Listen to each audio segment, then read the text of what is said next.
I'm cooking in the Noir Valley for a family-run business on the Willow Creek olive oil farm. They are super, super passionate about what they do. It's always a pleasure. We're welcomed with open arms. They love eating. They love having a good time. So it's always such a pleasure to be around them. We're starting off with a mushroom ravioli, an olive oil mousseline, fresh grassy olive oil, and a light but decadent cèpe jus. Fillet cooked at 90 degrees for 90 minutes. Some slow-braised oxtail, a baked potato, some baby spinach to freshen it up. For dessert, to wrap it up, we're going to have an orange, olive oil, and almond cake.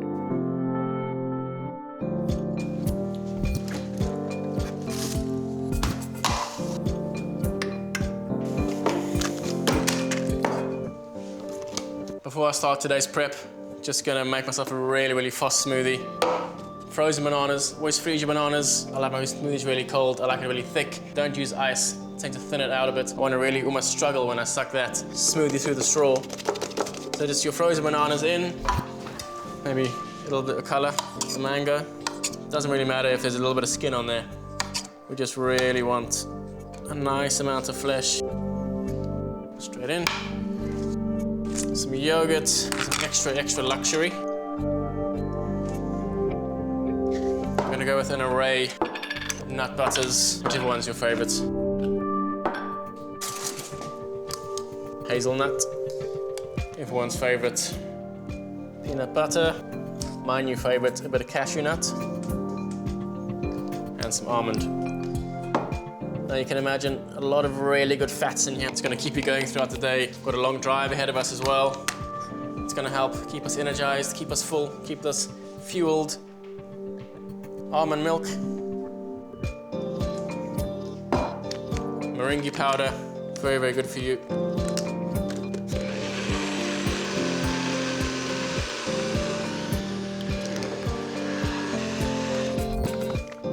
Beauty of this bad boy. You got an instant meal.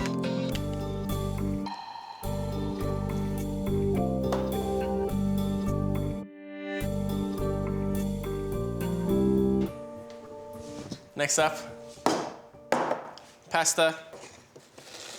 We're gonna take some nice flaky sea salt. Just work your flour, just agitate it. We're gonna stretch those glutens later. Some sea salt in there. We're gonna enhance our color of our pasta a little bit. Making a little saffron tea. Just grab a couple of these little stamens. Tiny bit of water in there. Just gonna coax that color out the saffron. A little bit, goes a very, very long way. This is an all-purpose flour. You can go 00 on it. Higher gluten content. I find this one absolutely fine. You can't get hold 00. Look at this, girls. Guys multitasking. Whisking and pouring at the same time. A little bit of olive oil in there. Just gives our pasta that Italian flair, that Italian feel. Now, you can strain this. Doesn't matter if a stamen or two falls in. I'm not too fussed. All you do is pop your saffron in there. Gordon hated it when we got the stamens into the pasta.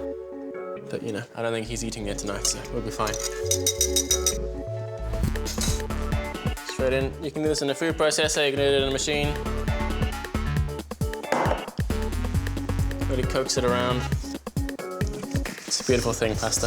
One of the biggest joys in cooking is making fresh pasta.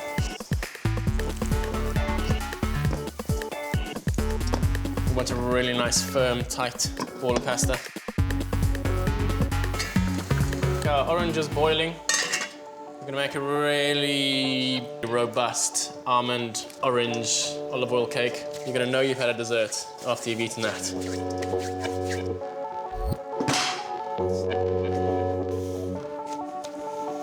Just mop up all your straggly ends, stretching those glutens, working the dough. Good tight cling film, good couple of hours in the fridge. Tighten up, firm up. All those glutens relax. Air is your major enemy here. Keep it as tight as possible. We're gonna flour, roll, and wrap later on.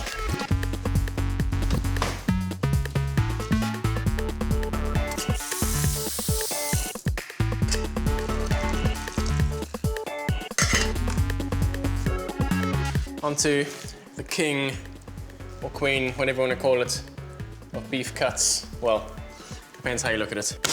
Classically portioned into 3 portions: Chateaubriand, Tornado, Mignon. Chateaubriand classically roasted for 2. Get your prime fillet steaks out of that. The smaller gets towards the end here as it tapers down. These are perfect we used to do little smoked beef salads, all sorts of nice little things. The beauty of this dish is we're gonna cook all of this. I'm gonna cut it in half though. Season it, wrap it in some cling film, which basically sets it nice and tight. A nice perfect cylinder. Take that out and then put it in the oven at 90 degrees for 90 minutes. I know you think that's way too long for a piece of beef fillet, but it's gonna be perfectly seared on the outside, beautifully pink and cooked protein in the middle. For me, what I want with this dish is pure beef flavor. We're gonna serve it with some oxtail as well. Basically serve them from the prime cut, you know, to the one of the least prime cuts.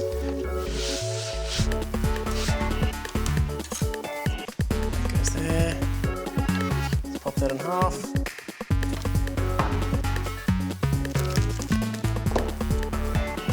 Pulling it nice and tight. Always hard to resist a little tail piece of fillet for yourself. These go into the fridge.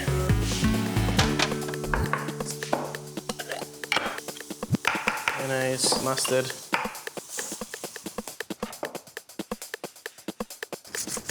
Beautiful quick little snack. The joys of little trimmings.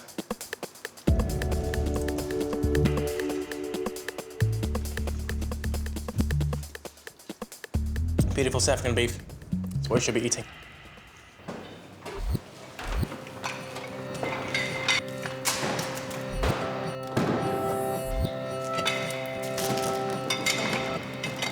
I've got the pleasure of cooking in the Noir Valley, one of the best olive oils, not only in South Africa, but in the world. They've got trees there that have been producing olives for thousands and thousands of years, and they are passionate about producing the finest olive oil in the country. Right, Louis, so it's a bit of a no-brainer. Tonight's dessert is going to be a orange and olive oil cake. So Lovely. I'm going to take that one from you. So which one do you recommend for my olive oil mousseline for tonight, out of these 2? Then I would certainly recommend the estate blend because this is a medium intensity olive oil. So it will give you the flavor of olive oil without being overpowering like the Director's Reserve, where it is an intense option. And then you swirl it across your tongue, no? And that sound they call stripaggio in Italy. Stripaggio? Yeah, because what do they call it in Worcester? We follow suit with stripaggio. But yeah, it's quite an interesting sound, but that also releases the polyphenols on the palate to its maximum extent. You won't experience the bitterness and the pungency as intensely when you use it with other I think it's going to work well. We've got the ravioli, and we've got the sort of mushrooms, and we've got little bits of baby jam and stuff like that. Of course, with it being ravioli and Italian, I think one of my favorites. I'm going to just use mostly that, and then I'm going to just finish it with some of that Parmesan oil. So I'm going to nick these from you. Can I take this one? Certainly, yes. Okay. And I'll see you for dinner. Wonderful, thank you. Cheers.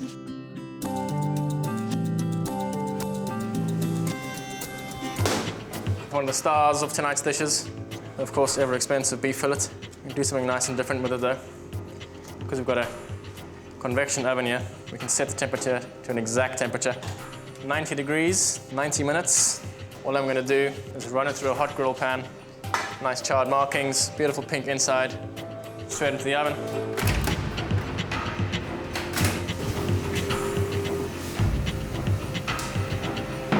What I've got in here, some really nice organic oxtail. That gelatinous bones of the oxtail are going to give us a nice, rich, dark sauce for our beef dish at the end.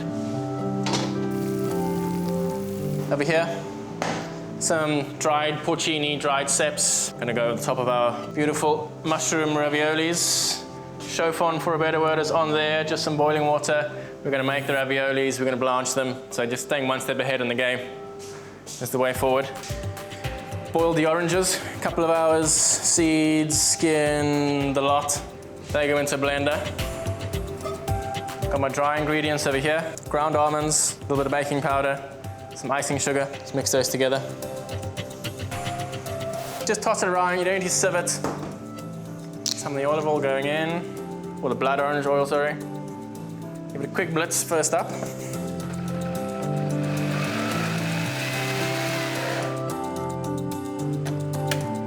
4 whole eggs, just straight in.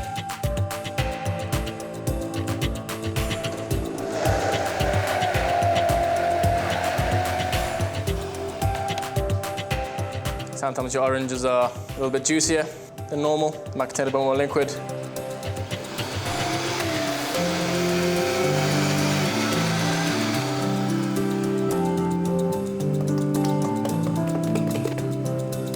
This mix will keep in your fridge for a good couple of days.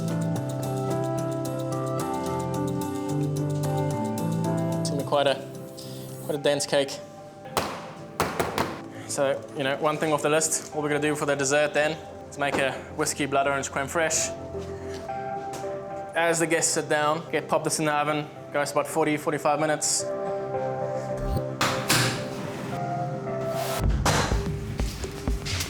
Mixture for our mushroom raviolis.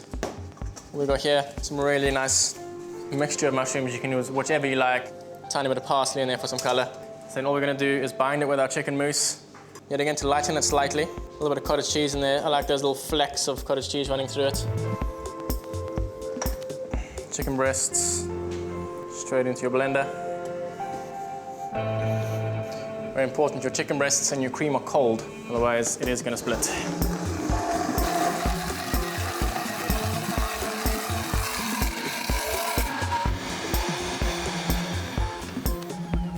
Be nice and clear. Velvety smooth chicken mousse. Of course, yet again, don't be afraid. We are going to cook this. We're going to blanch it, and then we're going to cook it again.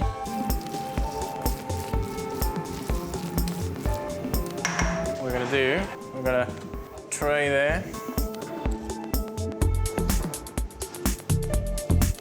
Bit of cling film on your hands as well.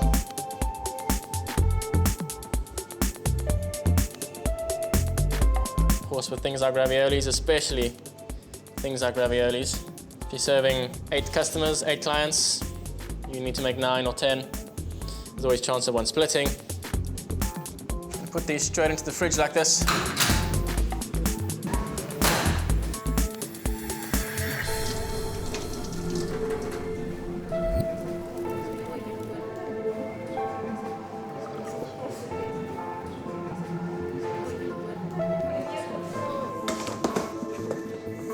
To accompany our beef, some really beautiful little baby potatoes, baby new potatoes, skin on, water, salt, potatoes.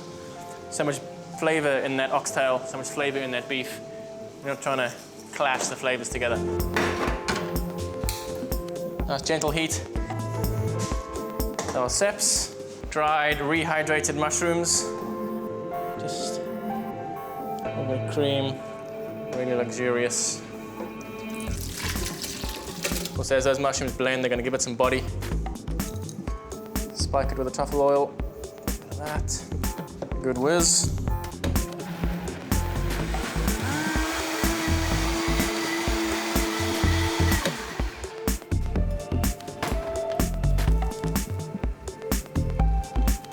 Threw a sieve straight into the pan you brought it out of.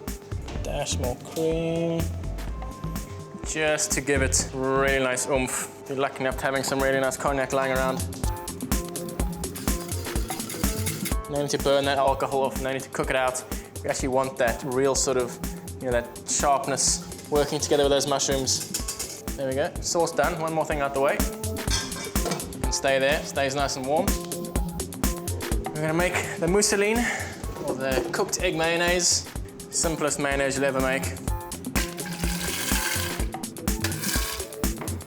Let the olive oil sing for itself here.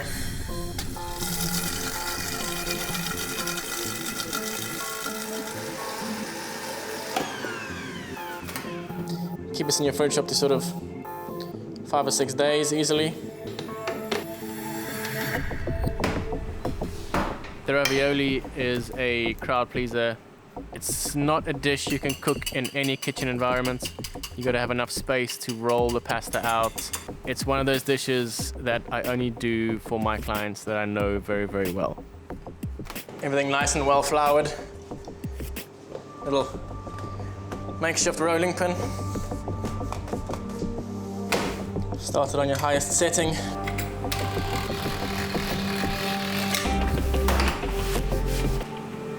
Just keep on taking it down a notch, down a notch, down a notch every single time.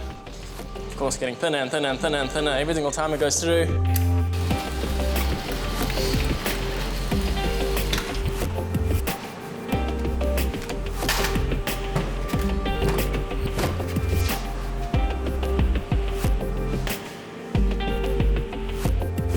Stop your pasta from drying out. Just a nice double layer of cling film.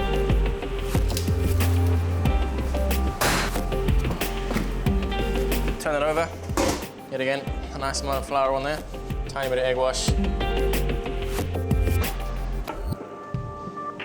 don't want any air in there. So go around. Pull it shut. No air at all. A beautiful thing, all self-contained pockets of flavor.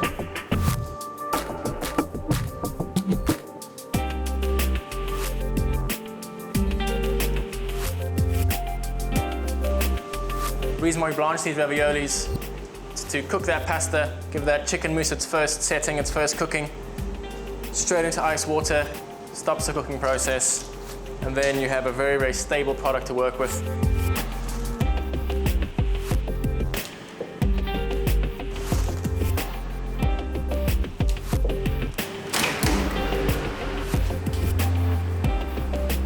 Beef is done. On our other burner here, gently wilt some baby gem. My mother hates it when I cook lettuce.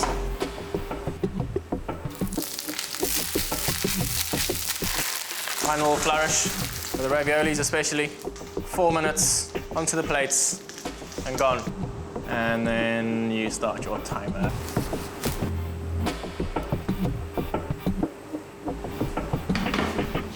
A nice base of gem, some of your ravioli to sit on. I'm gonna put a tiny bit of the muesli on the bottom as well. Final check on your sauce.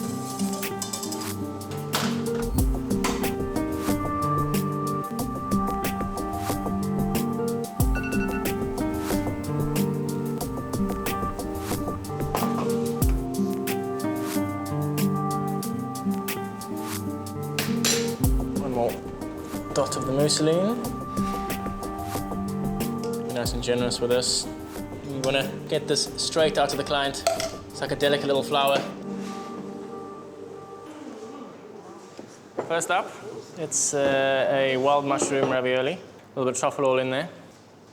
Wilted baby gem on the bottom, and then dried ceps, a little bit of cream, a little bit of brandy. Please. Thank you. Eat it while it's hot. Yeah.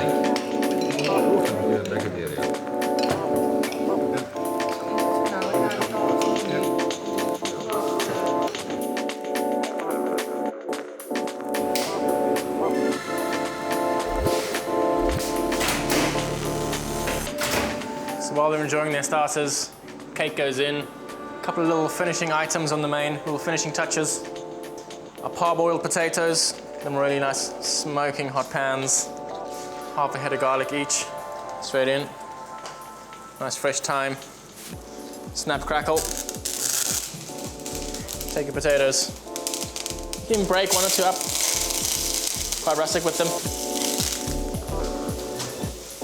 Beef fillet.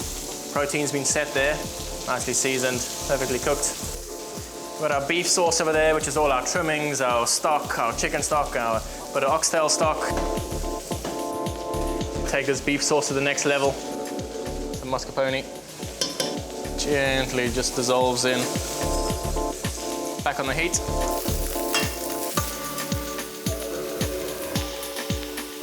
We're gonna do our oxtail. It's in a big pot. Put these potatoes in and around.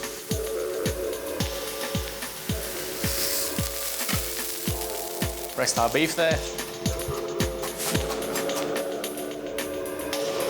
Just drape it across. Lid back on. Keeps it nice and warm. Last up, let's wilt down some baby spinach. Just gonna wilt that spinach down, break it down a tiny little bit. Doesn't need a lot of cooking. I mean, it's a little really, really small baby leaf.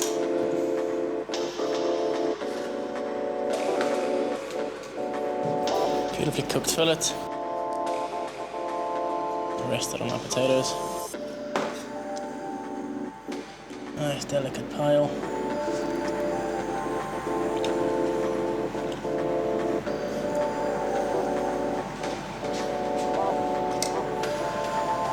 Et voila. Good. 90-degree beef fillets, baby spinach, braising liquid. There's not enough meat on that plate. I know there's no enough meat on there. The oxtail. Oh, wow. That's what we smell. Thank you, guys. Smells divine. So I've been building an appetite since I've been smelling this afternoon. Delicious. Yeah? Falling off the bone.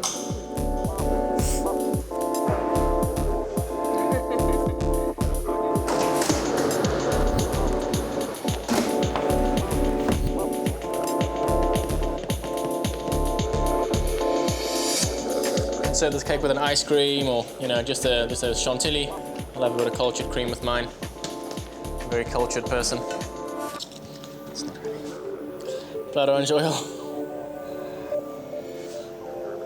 Just gently softens it. Almost that ripple effect. Nice bit of whiskey in there, or a little drab of whiskey, as my dad used to say.